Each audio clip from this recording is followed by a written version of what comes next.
Hi, good day. This is Mr. Loreto Llosala, and unfortunately, same na naman yung aking damit.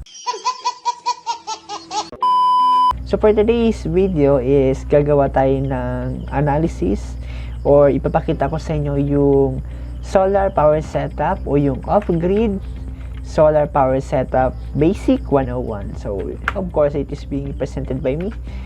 So ngayon, yung off-grid is kalimitan ginagamit dun sa mga isla, which is yung mga lugar na walang kuryente. So sa mga lugar na yon, off-grid ang ginagamit nila. Pero dito sa city, kung meron naman kayong ganyan sa taas na may ilaw, may kuryente galing sa grid, kagaya ng Meralco or APEC, yung ginagamit nila is kalimitan yung on-grid. Ang problema na sa on-grid is nakadepende sila dun sa tinatawag nating kuryente. Pag walang kuryente, wala din napoproduce na solar power galing dun sa solar panel once na naka-on-grid ka. Pag nag-burn out, automatically useless yung on-grid solar setup mo. Meron naman tayong tinatawag na hybrid. So yung hybrid, nakadepende din siya or nakakonect siya dun sa grid pero may battery siyang reserve. Once na nag-burn out, gagana pa din yung inyong setup kasi may battery siya. Di kagaya ng on-grid, wala siyang battery. So kaganda naman on-grid is mas matipid o sabihin na natin na hindi siya masyadong magastos kasi ang kailangan mo lang is inverter at panel. Yun lang yung kailangan mo. At kung naka-net metering ka, yun lang kailangan mo or kaya tinatawag natin, tinatawag natin siyang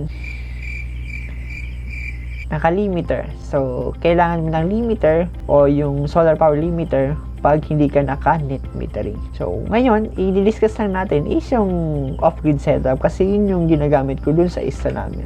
O di yung isla tinitirhan namin pala, hindi sa amin yun. So, yung parts ng off-grid setup is, of course, kailangan natin ng solar panel. So, tatlong solar setup, yung on-grid, off-grid, hybrid, kailangan nila ng solar panel kasi tatawagin silang solar setup pag meron silang solar panel. And next one is yung battery. Since off-grid tayo, kailangan natin ng tinatawag nating power bank. So, doon pumapasok yung battery. So, kagaya natin itong cellphone, para magamit natin to is kailangan nito ng battery sa loob. So, yun, parang storage lang, kumbaga. Third one is charge controller. So, yung charge controller is i-discuss natin siya mamaya. From the word controller, nagko-control siya nung pagpasok ng power from the solar panel to the battery. Ngayon, meron tayong inverter. Mamaya i-discuss natin din yan.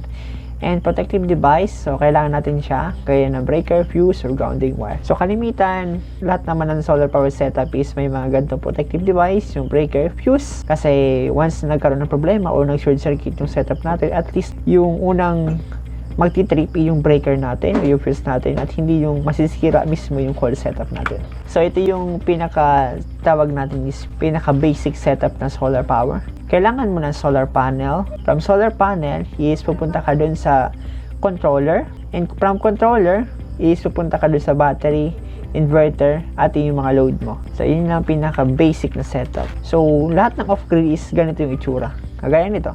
Diba? May panel, may charge controller, may battery, may inverter, at yung load mo sa bahay. Kagaya nito, solar panel, charge controller, battery, inverter, ito yung bahay mismo. And dito naman, same din, may solar panel, may charge controller, may battery, at ito is mga fuse yan. In case magkaroon ng short circuit is ito yung unang masisira. And kailangan natin inverter at DC load. So, itong part naman to is pwede siya ilagdag kasi lahat naman ng controller is merong DC load. So, sa DC loads, pwede siya isaksak o ilagay dyan yung mga DC na appliances natin. For example, yung ilaw natin is pwede nyo siya dyan ilagay kasi may mga DC lights tayong nabibili online or kahit dun sa mga local market natin is meron mga DC loads na tinatawag. So now, i-discuss natin yung ating first part o yung pinaka-important part ng ating off-grid setup, which is yung ating solar panel. So ang solar panel natin is pinaka-simple, siya yung nag-generate ng power na linalagay natin sa ating battery. So para siyang charger. Yun lang pinaka-simpleng explanation dyan. Kasi may mga malalim na term pa na ginagamit na pwede natin ipaliwanag yung solar panel. Pero para maintindihan ng lahat, sabihin na natin na siya lang yung nag-generate ng kuryente. So, itong part na to is commonly makikita nyo sa lahat ng solar setup, maging off-grid, on-grid, or hybrid, is nandun yung ating solar panel. So, yung solar panel natin is That term is used colloquially for photovoltaic or PV. So, photovoltaic cell or PV, same solar panel din meaning nun.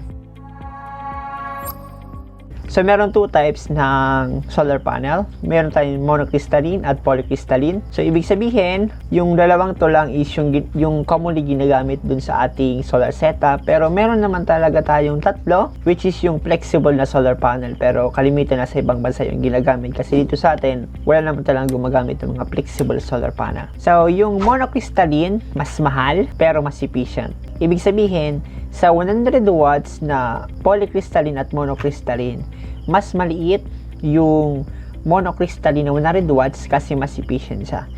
Ibig sabihin, kahit maliit lang yung monocrystalline na panel, is same yung nag-generate niya as compared dun sa mas malaking polycrystalline. So, ganito yung itsura ng ating monocrystalline panel. Yung parang may mga butas-butas yan, may mga white spot yan sa gitna. Yan yung tinatawag natin monocrystalline. So, ang polycrystalline naman is medyo mas lower efficiency siya. Sa 100 watts is mas malaki siya as compared dun sa ating monocrystalline. And yung polycrystalline is medyo may pagka-blue yung color niya. Pero, dun sa performance na, halos same din naman siya. Hindi naman talaga siya yung parang naiiwan talaga siya ng monocrystalline. Hindi naman masyadong ganon. So, dito sa atin, kalimitan may gumagamit din ng polycrystalline. Gaya ng mga product na CDR King dati, polycrystalline sila. And para sa akin, kung monocrystalline or polycrystalline gagamitin nyo is nakadepende na sa inyo yun. Kung medyo limited yung space na paglalagyan nyo ng solar panel, doon kayo sa monocrystalline.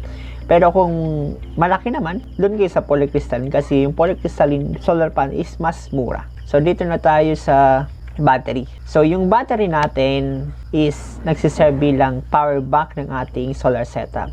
So, parang cellphone din yan. So, yung cellphone na to is may battery. Parang dyan nyo sinisave yung power para gamitin nyo, for example, sa cellphone, sa pag-game, sa kahit anong mga application dito.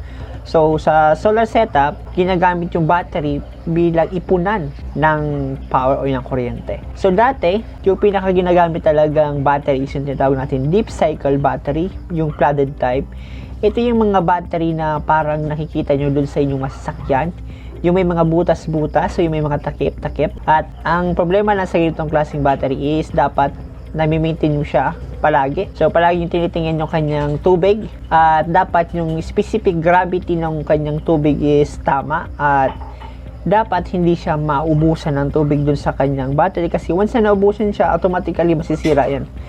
And ang problema ng ganitong klase, at isa pang problema, is dapat nakalagay siya dun sa labas ng inyong bahay. So, hindi siya pwedeng nakalagay dun sa loob kasi pag nag-charge yan, may kumukulo yan sa ilalim niya, itong part na to. At naglalabas siya ng mga fumes o yung parang sinabi nating mga harmful chemicals, at yung harmful chemicals na yun is nakakasira sa atin or may bad effect sa ating kalusugan. Kaya pag ganito yung solar setup mo, ilagay mo siya dun sa labas, lagyan mo ng enclosure kasi nakakasira siya sa atin. So ito yung mga ginagamit dati o yung una panahon. So meron tayong gel type battery, halos same din yan. Ang gel type kasi is, kung naalala nyo, dati may mga gel tayong tinatawag, yung nilagay sa buhok. So, imbis na tubig, ang nakalagay sa loob na is gel. Yung chemistry niya is iba, pero yung purpose niya is same pa din. As a power bank pa din ng inyong solar set. So, meron tayong sealed.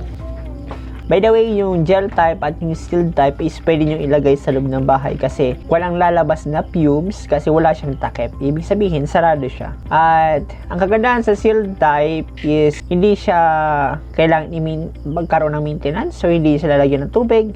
So, nandyan lang siya.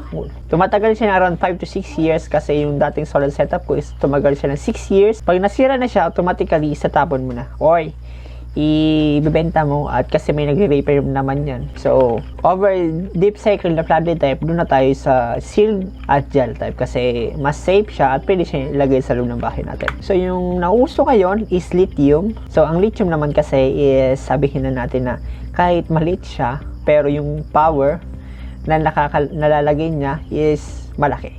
Kagaya nito, yung ating deep cycle na batteries, compared mo siya sa lithium, yung 100 Ah na lithium batteries, napaka maliit lang yun at magaan as compared dito sa ating deep cycle na nasa 30 kg siguro yung isang Munari TH, pero pag naka-lithium ka wala pang 4 to 5 kilograms niyan. Merong madaming klase na lithium battery. Ganitong klaseng battery, pagkatapos sa inyo, usan natin itong cellphone.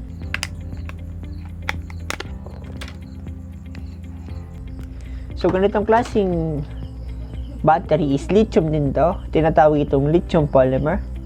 So, hindi ko alam kung nababasa nyo. So, ito is lithium polymer kasi flat siya.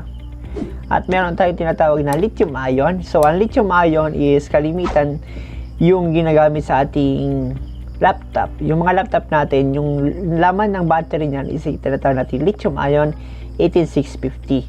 So, ang lithium ion din is yung battery na ginagamit sa yung mga Tesla na sasakyan o yung electric car.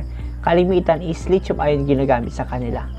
At meron din tayong lithium polymer or lithium phosphate o LiFeO4. So yung ganitong klaseng battery is mas safe as compared sa lithium ion. Ito naman is as of now, ito yung battery na nauusong gamitin. Dati ginagamit natin is yung lead acid, then pinalitan siya ng gel type, at pinalitan siya ng lithium ion 18650, at ngayon is yung tinatawag nating LiPo. So, lithium phosphate. Para sa akin, kung gagamit kayo ng Offgrid Solar Setup, doon kayo sa lithium ion or doon kayo sa LiPo. Pero sa safety, mas safe yung LiPo na battery kasi hindi siya nag-explode as compared doon sa ating lithium ion. Kasi yung lithium ion, once na short circuit mo siya, or kahit ganitong battery, once na linagay mo to, minartilyo mo, automatically, sigurado sasabog to, or let's say, uusok siya. Pero, mas safe siya o mas magaling siya gamitin as compared sa mga lumang battery natin.